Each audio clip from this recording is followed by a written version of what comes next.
This week, I'd like to tell you a little story about the most righteous and terrifying car chase I've ever been in.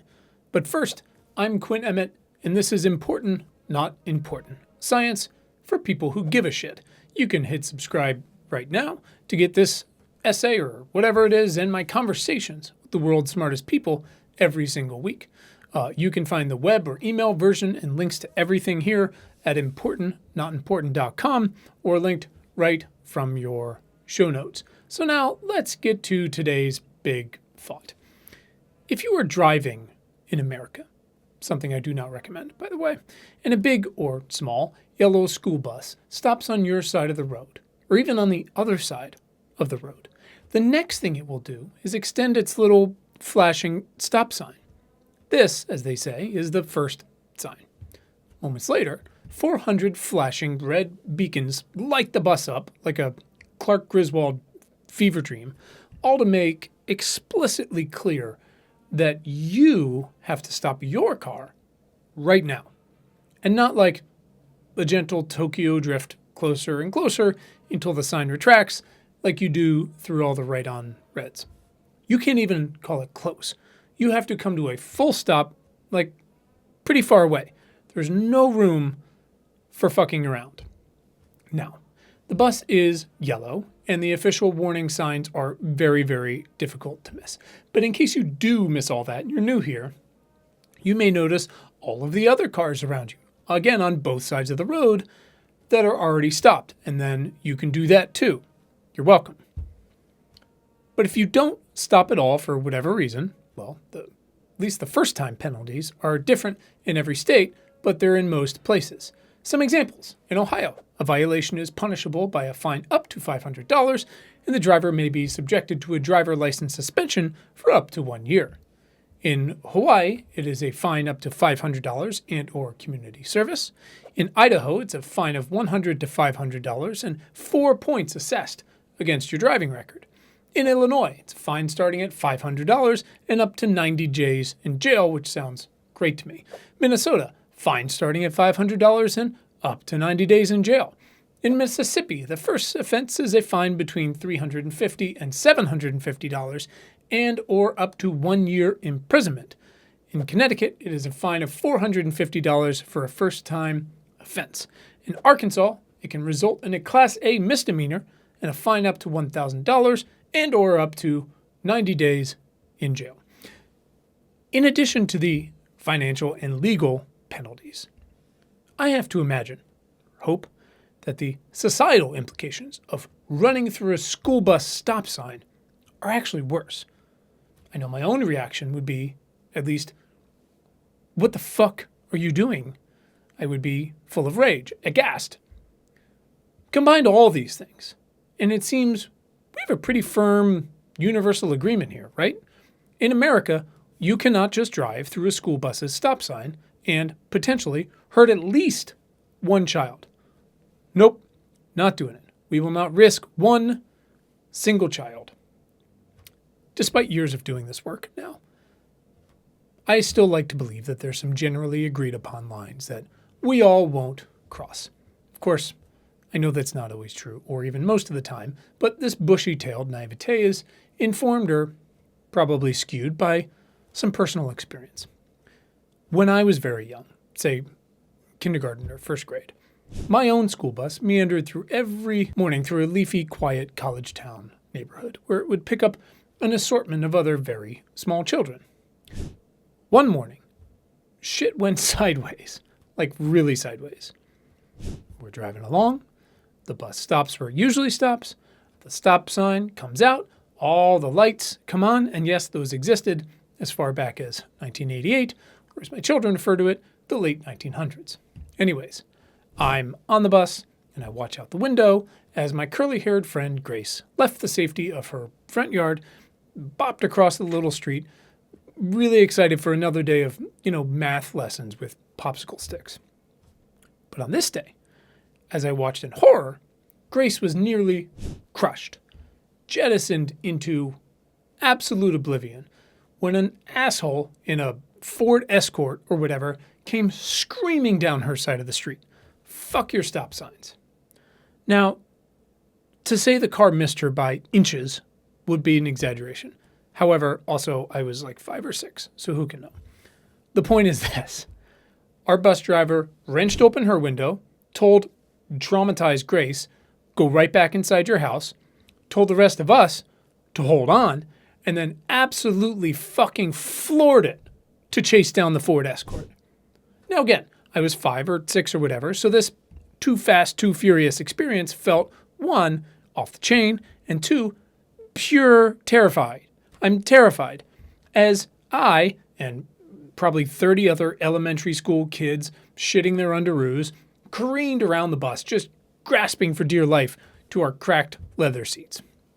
Now the whole thing ended 2 minutes later when our bus driver launched our bus like a Tomahawk missile right into the perpetrator's front yard. She opened the door, stomped down the stairs, and just laid into this criminal with a righteous fervor that would have made a honey bunny climb right back into her booth. It was incredible. And again, I think it speaks to the very obvious and universally respected rule that you do not fucking drive through a school bus stop sign. Again, it's easy to assume this rule and rules like it are obvious and universally respected. Now, before I ruin that idea entirely, let's talk about another obvious example. Air safety. Now, to set the tone here again, personal level, I do not like turbulence. I didn't used to be quite so scared. I don't get it, but I'm sure it's some delightful combination of control issues and getting old. Maybe it's having my kids I'd like to see grow up, even if they have very little use for me already. It's all made me significantly more fearful when a plane gets tossed around by literally just air. Here's the thing, though. I also understand more about probabilities than I used to, or even would like to, and so I'm aware I'm significantly more likely to die from some sort of road traffic accident, either walking or on my bike or even in my own car, than I am on an airplane. Living with this nuanced, informed perspective, which is basically this job, but in this case really knowing what a horror show American streets are and how relatively safe air travel is, I've decided that my remaining fear is probably wrapped up in some sort of, okay, sure, but if the plane goes down, you're not just twisting an ankle or whatever. There's no jaws of life, like I'm breadcrumbs sort of fatalism, as opposed to a fender bender, right? But on the other hand, that's not totally true either. People survive plane accidents all of the time. Literally, there were 2 this week. Air travel is crazy safe. Yes, of course. Doors have been consciously uncoupling from their planes recently, and other planes have been running into each other in places where they would otherwise land safely. But there's a reason for that, and it's called human nature. You could describe it as resting on our laurels or whatever, but vis-a-vis air travel and some other things, we've recently decided, hey, these things are so safe. We can stop being so safe with them. Kind of like how Republicans stopped vaccinating their kids from measles and polio.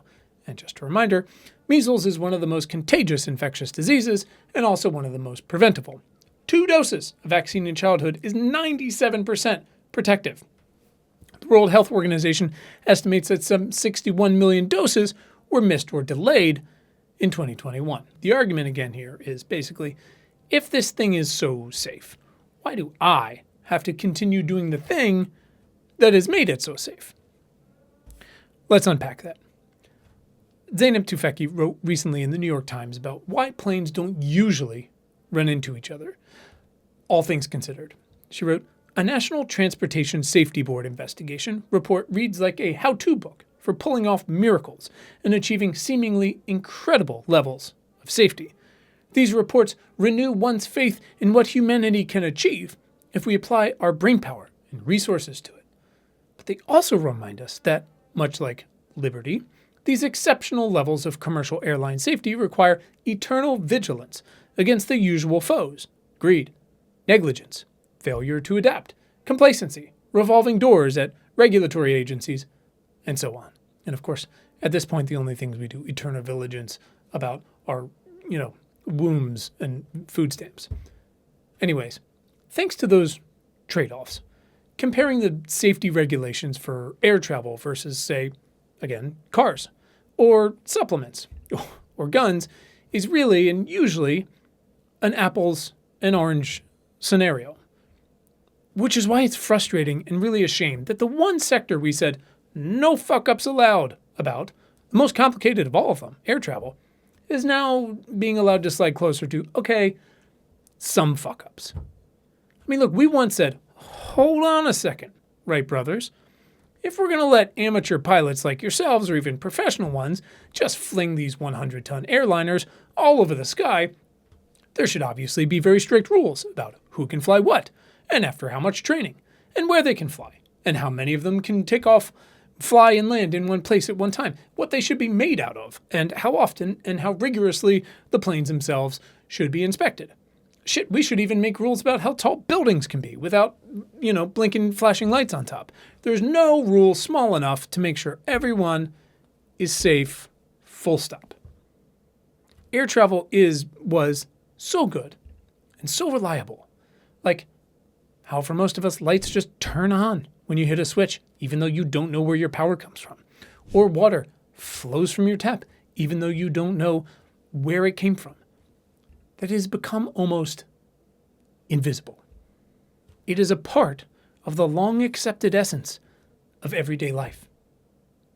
But as Zeynep also wrote, sometimes it's good to make visible the many invisible people who keep us safe.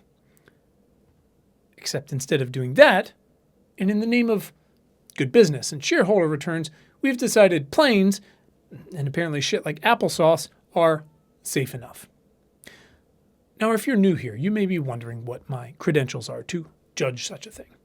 I am not my mother-in-law, who is an expert in risk and making peas with butter, but I am a liberal arts major who couldn't really figure out another realistic way to use my degree besides this critically acclaimed, mile-wide and inch-deep understanding of the human condition and how it drives the macro forces and systems underpinning global economies into slowing down the jet stream.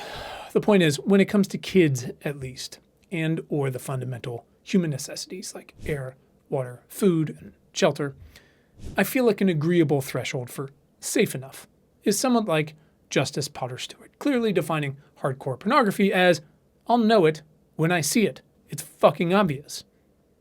Whatever your credentials, if we are arguing about the minutia when it comes to kids, air, water, food, shelter, you are an asshole, and we have lost the plot. Your kids, our kids, their kids have the same version everyone else has, or they don't, and vice versa. Anything else is unjust. As Peter Singer wrote, the notion of a judgment carries with it the notion of a standard or a basis of comparison against which the judging is done. But the thing about human nature is that our increasingly complicated incentives make these basic standards increasingly harder to define, much less to agree to. For example, Facebook's moderation circus decided this week that 2 billion global users can, yes, safely continue to share a lightly edited video implying the President of the United States is a child predator. Did they consider all the possible secondary effects of that decision? Question mark? I don't think so. Now, this isn't to say that Facebook or Meta or whatever doesn't do a simply enormous amount of content moderation. If they didn't, and truly they do, the platform would have successfully facilitated way, way more genocides than simply the one in Myanmar. Anyways, trade-offs. They have decided that the internet cannot simply only be a safe place.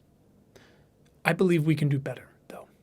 I believe we can agree on how to define and how to come together on some truly basic shit. Because as much as most of our systems decidedly do not match up to air travel, we've made progress in a whole variety of other areas, overcoming previous trade-offs for the better good. You cannot simply light up a cigarette wherever you want anymore, or really most places, because it turns out that this is not only very bad for you, it's actually probably even worse for me. The work to get to this point was endless, and in another post in another day. I will happily name the bad guys by name. But we finally got here, and holy shit, have we made huge strides against real own goals like lung cancer since then. There's even other examples. Consider how surgeons now have to actually wash their hands before digging around inside your meat bag, or how food workers have to also wash their hands as they painstakingly assemble your carnitas bowl, which, for several reasons, looks exactly like the inside of your meat bag. Guac, as you know, is extra. In fact, both of these professionals and many more also have to wear gloves because we decided it's not actually enough to make them just wash their hands. That's amazing. The things we will do for safety. Again, we've learned a lot and applied it. Germ theory, DDT, seatbelts, chemo, vaccines for smallpox, tetanus, yellow fever, COVID. It is literally like the architecture of reading Rainbow. The more you know. These are all examples of where we have used new knowledge or updated our priors, which is even more important, to protect more people, especially kids, because we could and should. We didn't used to do these things, right? Like how we used to let people and animals poop upstream of other people's drinking water, or how we let, Kodak dump a gazillion gallons of chemicals into the waters around Rochester, New York, and then voila, a generation of CNY women had trouble conceiving. Gained knowledge, often the hard way, and decided to make it better to do the work, if not equitably so. Because the stakes were too high. If those people don't wash their hands or wear gloves, either could infect you with whatever they're carrying around, or recently picked up or been quietly incubating, much like your kids. In the Chipotle version, we've seen this, the food worker could infect many people, because when people are sick but still have to go to work around other people, and their particular job is to make food for even more people, it's just math. It's actually the same math for health workers, or really any workers, even if they're not, making your child a plain quesadilla again. We don't need to linger here. It's obvious to both you and me that sick people should not have to come to work, if, at the very least, so they don't infect their coworkers. Luckily, I have only one, and she's 2,500 miles away. Reducing workplace productivity, and eventually the potential for those sweet, sweet shareholder dividends. It should seem super obvious. But despite those obvious incentives, that's not actually, yet, the rule here in America. And it's not the rule because of those pesky trade-offs, making even the most clear incentives kind of hard to cleanly argue for or against. But hold on, you say. Go back to the beginning. There's no trade-offs for the school bus example, you say.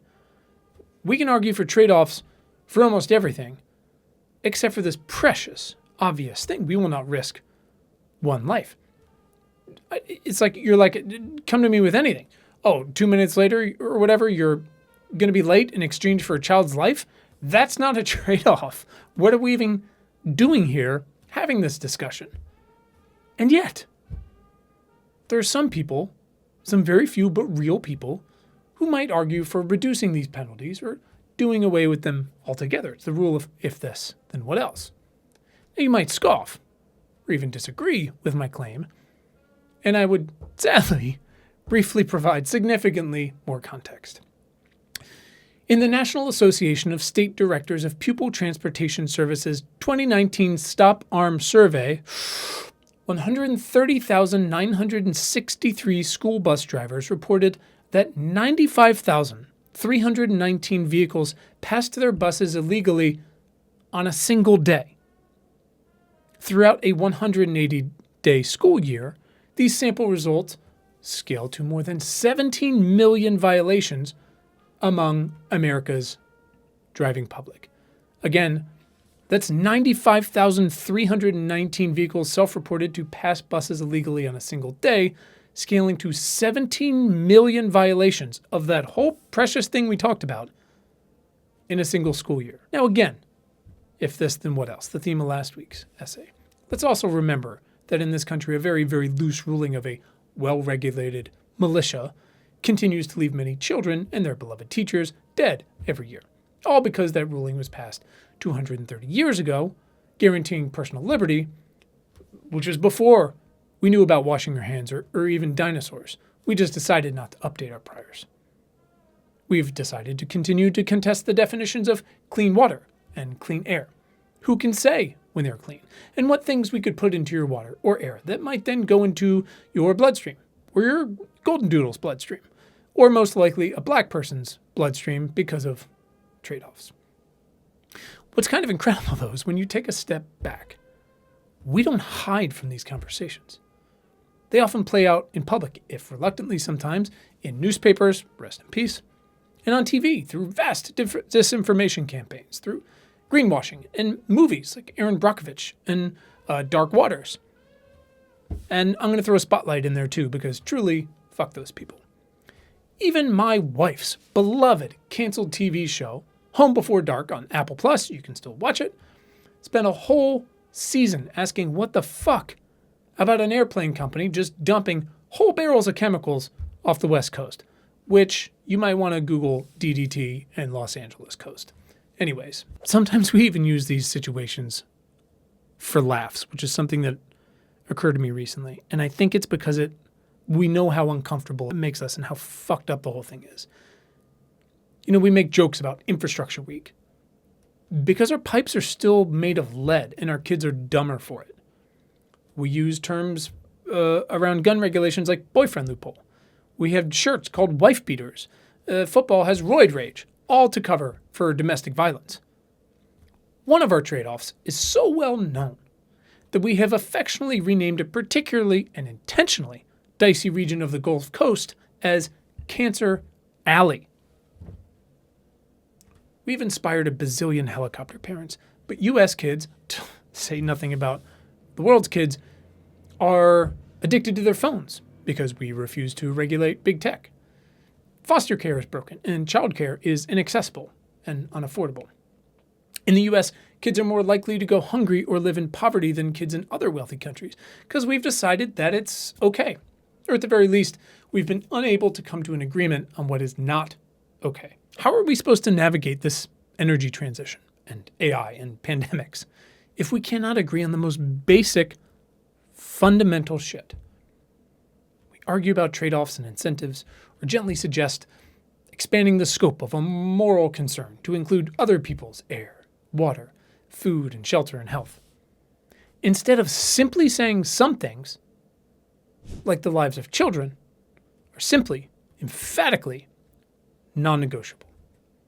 That's it for this week. If you've got feedback, questions, opinions, arguments, whatever, email them to me, to us, at questions@importantnotimportant.com. And of course, hit subscribe on your player, wherever you are, to get next week's issue straight to your feed. And as always, to go deeper, visit importantnotimportant.com. Thank you for being a part of our community, and thanks for giving a shit.